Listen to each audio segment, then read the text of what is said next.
Chandrika Chika mengungkap perasaannya saat tahu Tarik Halilintar dan Fuji dekat.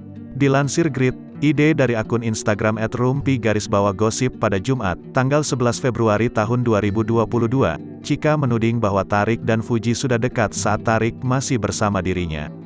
"Perasaan gue ya karena dekatnya, mungkin kenalan dan dekatnya itu pas masih sama gue ya, tapi gue nggak tahu sih," kata Chika. Chika pun mencoba biasa saja dan berpikir bahwa mungkin Tarik dan dirinya tidak menemukan kecocokan. "Jadi kayak ya sudah, biasa saja, karena mungkin apa ya, sudah nggak sejalan sama gue," kata Chika. "Kayak apa ya, nggak cocok lah, cocoknya sama Fuji ya sudah jalani saja," lanjutnya.